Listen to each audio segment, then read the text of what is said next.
ಮಹೇಶ್ ಪ್ರಭು ನ್ಯೂಸ್ಗೆ ಸ್ವಾಗತ. ಕುಂದುಕೊರತೆ ಆಲಿಕೆ ಎರಡನೇ ದಿನದ ಸಭೆ ಇಂದು 9 ಜೂನ್ 2026ರಂದು ಹುಕ್ಕೇರಿ ತಾಲೂಕಾ ಪಂಚಾಯತ್ ಸಭಾಭವನದಲ್ಲಿ ಅಧಿಕಾರಿಗಳೊಂದಿಗೆ ಮಾನ್ಯ ಸಚಿವರಾದ ಸತೀಶ್ ಜಾರಕಿಹೊಳಿ ಅವರು ಈ ಒಂದು ಎರಡನೇ ಹಂತದ ಸಭೆಯನ್ನು ತೆಗೆದುಕೊಂಡರು. ಈ ಒಂದು ಕುಂದುಕೊರತೆ ಆಲಿಕೆ ಎರಡನೇ ದಿನದ ಸಭೆಯಲ್ಲಿ ತಾಲೂಕಿನಲ್ಲಿ ಕಾರ್ಯನಿರ್ವಹಿಸುತ್ತಿರುವ ಗ್ರಾಮ ಲೆಕ್ಕಾಧಿಕಾರಿಗಳು ಕುಳಿತುಕೊಳ್ಳಲು ಸ್ವಂತ ಸರ್ಕಾರ ಕಟ್ಟಡ ವ್ಯವಸ್ಥೆ ಇಲ್ಲದೆ ಪರದಾಡಬೇಕಾಗಿದೆ. ಅನೇಕರು ದೇವಸ್ಥಾನ, ಗ್ರಾಮ ಪಂಚಾಯಿತಿ ಅಥವಾ ಖಾಸಗಿ ಬಾಡಿಗೆ ಕಟ್ಟಡದಲ್ಲಿ ಕೆಲಸ ಮಾಡಬೇಕಾಗಿದೆ. ನಮಗೆ ಸ್ವಂತ ಕಟ್ಟಡ ವ್ಯವಸ್ಥೆ ಮಾಡಬೇಕು ಎಂದು ಗ್ರಾಮ ಪಂಚಾಯತ್ ಆಡಳಿತ ಸಂಘದ ಜಿಲ್ಲಾಧ್ಯಕ್ಷ ಎನ್.ಆರ್. ಪಾಟೀಲ್ ಅವರು ಲೋಕೋಪಯೋಗಿ ಸಚಿವ ಸನ್ಮಾನ್ಯ ಶ್ರೀ ಸತೀಶ್ ಜಾರಕಿಹೊಳಿ ಅವರಿಗೆ ಈ ಸಭೆಯಲ್ಲಿ ಮನವಿ ಮಾಡಿಕೊಂಡರು. ಅದೇ ರೀತಿ ಕೇಂದ್ರ ಸರ್ಕಾರದ ಜೆಜೆಎಂ ಯೋಜನೆ ಹುಕ್ಕೇರಿ ಕ್ಷೇತ್ರದಲ್ಲಿ ಸಂಪೂರ್ಣ ವಿಫಲವಾಗಿದೆ. ಅಸಮರ್ಪಕ ಪೈಪ್ಲೈನ್ ಅಳವಡಿಕೆಯಿಂದ ಗ್ರಾಮಗಳಲ್ಲಿ ಸರಿಯಾಗಿ ನೀರು ಪೂರೈಕೆ ಆಗುತ್ತಿಲ್ಲ. ಮೊದಲು ಗ್ರಾಮ ಪಂಚಾಯತ್ ಅಳವಡಿಸಿದ ಪೈಪ್ಲೈನ್ ಕೂಡ ಜೆಜೆಎಂದವರು ಹಾಳು ಮಾಡಿದ್ದಾರೆ.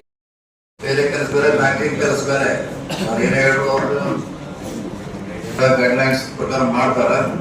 ಅದಕ್ಕೆ ಸಾಧ್ಯತೆ ಹೆಲ್ಪ್ ಮಾಡಕ್ಕೆ ಅವರು ಪ್ರಯತ್ನ ಮಾಡ್ತಾರೆ. ಅವ್ರು ಹೇಳಿದಾರೆ ಸ್ವಲ್ಪ ಸಾಧ್ಯತೆ ಹೆಲ್ಪ್ ಮಾಡೋರಿಗೆ. ಈಗ ಸದ್ಯ ಸರ್ಕಾರ ಏನು ಮಾಡಿದ್ದಲ್ಲ ಪರ್ಸೆಂಟೇಜ್ ಕೊಡ್ಬೇಕಂತ ಅದೇನು ಆಗ್ಬಾರ್ದು. ಏನಾಗ್ಬೇಕು, ಯಾರು ಪಾಸ್ ಆಗ್ತಾರೆ 35% ಪಾಸ್ ಆದ್ರೂ ಕೂಡ ಕ್ಯಾಂಡಿಡೇಟ್ ತಗೋಬೇಕಂತ ರೂಲ್ಸ್ ಮಾಡಬೇಕು. ಸದ್ಯ ತಾವು ನಮ್ಮ ಶಾಸಕರಿದ್ದೀರಿ, ನಮಗೆ ಅಭಿಮಾನ ಅದ. ನೀವೇನ್ ಮಾಡ್ಬೇಕು ಸರ, ಈಗ ಸದ್ಯ ಮೊರಾರ್ಜಿ ಸೆಲೆಕ್ಷನ್ ಆಗ್ತಾವ, ಬರೀ ಪರ್ಸೆಂಟೇಜ್ ಯಾಕೆ ಬೇಕ್ರಿ? 25,000 ಬೇಕಂತ ಇನ್ಕಮ್, ಆದ್ರೆ ಅವ್ರ ಮಗ ಇನ್ಕಮ್ ತಗೊಂಡಿದ್ದ 50,000 60,000 ಇನ್ಕಮ್ ಕೊಟ್ಟಿದ್ದೀರಿ.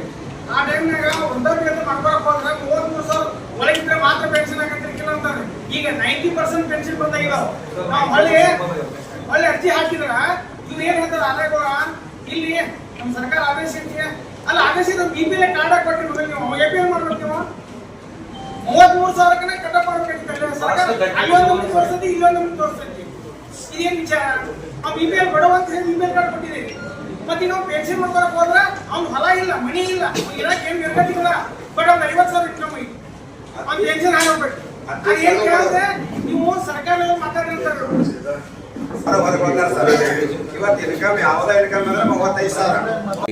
ಕಾಮಗಾರಿ ಅರ್ಧಕ್ಕೆ ನಿಂತರೂ ಗುತ್ತಿಗೆದಾರರಿಗೆ ಅಧಿಕಾರಿಗಳು ಹಣ ಸಂದಾಯ ಮಾಡಿದ್ದು ಕೆಲವು ಪಿಡಿಒಗಳು ಈ ಒಂದು ಹ್ಯಾಂಡ್ ಓವರ್ ಮಾಡಿಕೊಂಡಿದ್ದಾರೆ ಎಂದು ದಡ್ಡಿ, ಹುಲ್ಲೋಳಿ, ಎಲ್ಲಿಮುನ್ನೋಳಿ, ಬೆಳವಿ, ಕನಗಲ, ಶೇಲಾರ್, ಯಮಕನಮಡಿ ಭಾಗದ ಜನರು ಸಚಿವರ ಗಮನಕ್ಕೆ ತೆಗೆದುಕೊಂಡರು.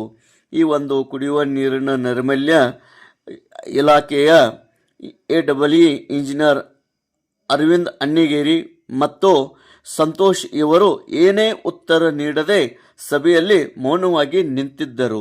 ಅವರ ಮೇಲೆ ಕೂಡ ಕ್ರಮ ಕೈಗೊಳ್ಳಬೇಕು ಎಂದು ಜನರು ಸಚಿವರ ಗಮನಕ್ಕೆ ಮತ್ತು ಮನವಿ ಮಾಡಿಕೊಂಡರು. ಅದೇ ರೀತಿ PDOಗಳು ಹ್ಯಾಂಡ್ ಓವರ್ ಮಾಡಿದಂಥ ಈ ತನಿಖೆ ಆಗಬೇಕು ಎಂದು ಒತ್ತಾಯಿಸಿದರು. ಅದೇ ರೀತಿ ಇಲ್ಲಿನ ತಾಲೂಕು ಪಂಚಾಯತ್ ಸಭಾಭವನದಲ್ಲಿ ನೀರು ನೈರ್ಮಲ್ಯ ಇಲಾಖೆಯ ಸೇರಿದಂತೆ ನಾನಾ ಇಲಾಖೆಗಳ ಒಂದು 100 ಜನ ತಕ್ಕೋದ್ರೆ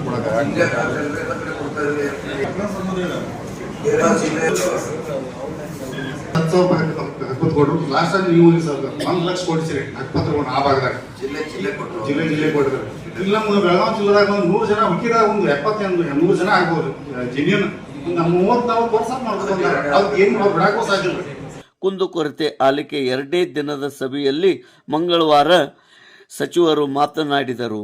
ಅದೇ ರೀತಿ ಈ ಒಂದು ಸಭೆಯಲ್ಲಿ ಅನೇಕ ವಿಷಯಗಳು ನಡೆದವು, ಚರ್ಚೆ ಆದವು. ಇದೇ ವೇಳೆ ತಾಲೂಕಿನ ಕಡು ಬಡವರಿಗೆ ಕಳೆದ 7-8 ತಿಂಗಳಿಂದ ವೃದ್ಧಾಪ್ಯ ವೇತನ ಮತ್ತು ವಿಧವಾ ವೇತನ ಹಾಗೂ ಇನ್ನಿತರ ವೇತನ ಬಂದಿಲ್ಲ ಎಂದು ಸಭೆಯಲ್ಲಿ ಪ್ರಸ್ತಾಪಿಸಲಾಯಿತು. ಪಿಂಚಣಿ ನವೀಕರಣಕ್ಕೆ ಗ್ರಾಮ ಲೆಕ್ಕಾಧಿಕಾರಿಗಳಿಂದ ಆದಾಯ ಪ್ರಮಾಣ ಪತ್ರ ಬೇಕಾಗಿದ್ದು ಅವರು 32,000ಕ್ಕಿಂತ ಹೆಚ್ಚು ಅಂದರೆ 35-40 ಸಾವಿರ ಆದಾಯ ಎಂದು ನಮೂದಿಸಿ ಪ್ರಮಾಣ ಪತ್ರ ನೀಡುತ್ತಿದ್ದಾರೆ. ಇದರಿಂದ ಅರ್ಹ ಫಲಾನುಭವಿಗಳಿಗೆ ಪೆನ್ಷನ್ ನಿಂತು ಹೋಗಿದೆ ಎಂದು ಸಾರ್ವಜನಿಕರು ದೂರಿದರು. ಸಚಿವ ಸನ್ಮಾನ್ಯ ಶ್ರೀ ಸತೀಶ್ ಜಾರಕಿಹೊಳಿ ಮಾತನಾಡಿ ಕ್ಷೇತ್ರದ ಜನರಿಗೆ ಮೂಲ ಸೌಕರ್ಯ ಒದಗಿಸಿ ಅದೇ ರೀತಿ ಪ್ರಾಮಾಣಿಕ ಸೇವೆ ನೀಡಬೇಕು. ಯಾವುದೇ ಸಮಸ್ಯೆ ಇದ್ದರೂ 15 ದಿನಗಳಲ್ಲಿ ಬಗೆಹರಿಸಬೇಕು, ಇಲ್ಲದಿದ್ದರೆ ಕ್ರಮ ಜರುಗಿಸಲಾಗುವುದು ಎಂದು ಅವರು ಖಡಕ್ ಎಚ್ಚರಿಸಿದರು.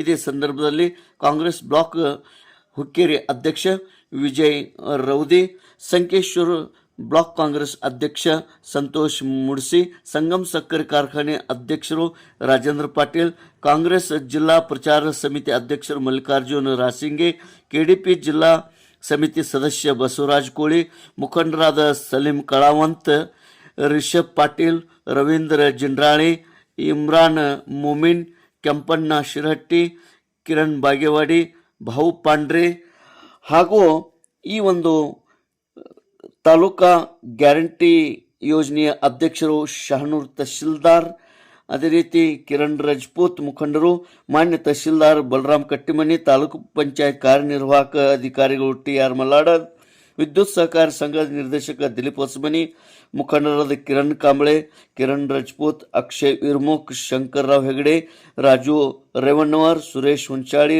ರಾಜು ಗಾವಡೆ, ಶಿವರಾಮ್ ಶೇಲಾರ್, ಶ್ರೀಕಾಂತ್ ಹತ್ನೂರಿ, ಅವಿನಾಶ್ ನಲ್ಲೋಡೆ ಹಾಗೂ ಅನೇಕ ಕಾಂಗ್ರೆಸ್ ಮುಖಂಡರು ಈ ಸಭೆಯಲ್ಲಿ ಪಾಲ್ಗೊಂಡಿದ್ದರು. ಈ ಒಂದು ಕುಂದುಕೊರತೆ ಆಲಿಕೆ 2ನೇ ದಿನದ ಸಭೆಯಲ್ಲಿ ಸಚಿವರು ಅಧಿಕಾರಿಗಳಿಗೆ ಖಡಕ್ ಕ್ರಮ ಕೈಗೊಳ್ಳಲು ಅವರ ಮೇಲೆ ಅವರು ಎಚ್ಚರಿಕೆ ನೀಡಿದ್ದಾರೆ. Tej Prabhu news, Hukkeri. Totally plan fail ಮಾಡಿ ಬಿಟ್ಟಾರ ಸರ್. 1 ಕಿಲೋಮೀಟರ್ ಮಟ್ಟ ಒಂದ ಲೈನ್ ಸರ್. ಎಲ್ಲ ಒಂದು 100 ಚಾವೆಗಳು 2 ಇಂಚಿದಾಗ ನೀರು ಸಪ್ಲೈ ಆಗಂದ್ರೆ ಹೆಂಗೆ ಆಗೋದು ಸರ್? ಆಗುದಿಲ್ಲ. ಅಲ್ಲ, Hyderabad agency panchayat concern estimate ಮಾಡಿ ಯಾವ ಇವ್ರ ಕಡೆ ಎಸ್ಟಿಮೇಟ್ ಮಾಡಿ ಪೈಪ್ಲೈನ್ ಬಾದ ಅದು ಹಂಗ ಬಿಟ್ಟು ಹೋಗಿದ್ದೀರಿ. ಸಾಹೇಬರು 100 ಕೋಟಿ ಕೆಲಸ ಕೊಟ್ಟಿರ್ತಾರೆ. ಇಲ್ಲ, ಸೆಂಟ್ರಲ್ ಗೌರ್ಮೆಂಟ್ ಸೆಂಟ್ರಲ್ ಗೌರ್ಮೆಂಟ್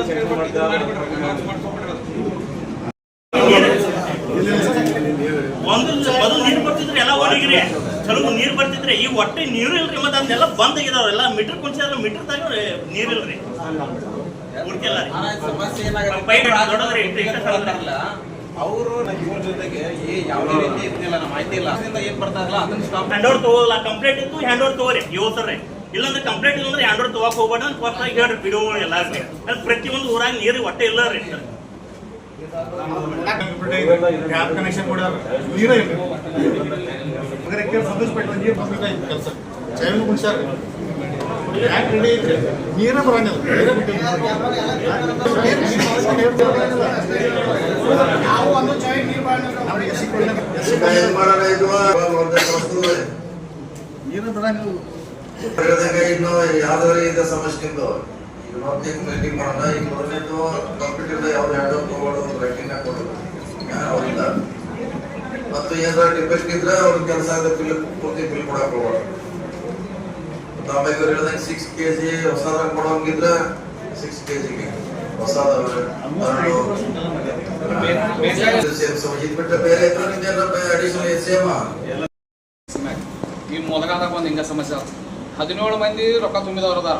3 ಮಂದಿ 17 ಮಂದಿ ಬರೆದು ಕೊಡ್ಬೇಕಂತಾರೆ. ಆ 3 ಮಂದಿ ಇನ್ನೂ ಏನಾರ ಜಂಪ್ ಹೋಗತ್ತಾರ ಅಂದ್ರ ಆ 17 ಮಂದಿ ಜವಾಬ್ದಾರ ಅಂತ 17 ಮಂದಿ ಬರೆದು ಕೊಡಂಗಿಲ್ಲ. ಅವ್ರ ಯಾಕೆ ಬರೆದು ಕೊಡ್ತಾರ? ರೊಕ್ಕ ತುಂಬಿದಾರ. ಯಾರು 3 ಮಂದಿ ಅವ್ರದ್ದು ಕಟ್ ಮಾಡಿದ್ರೆ ಕಟ್ ಮಾಡಂಗಿಲ್ಲ ಇವ್ರು. ನಾವು ರೊಕ್ಕ 17 ಮಂದಿ ರೈತರು ತುಂಬಿಸಂದ್ರೆ ಹೆಂಗೆ ತುಂಬಿಸೋದು? ಯಾರು ತುಂಬಂಗಿಲ್ಲ ಕಟ್ಸ್ಕೊಂಡು ಬೇರೆ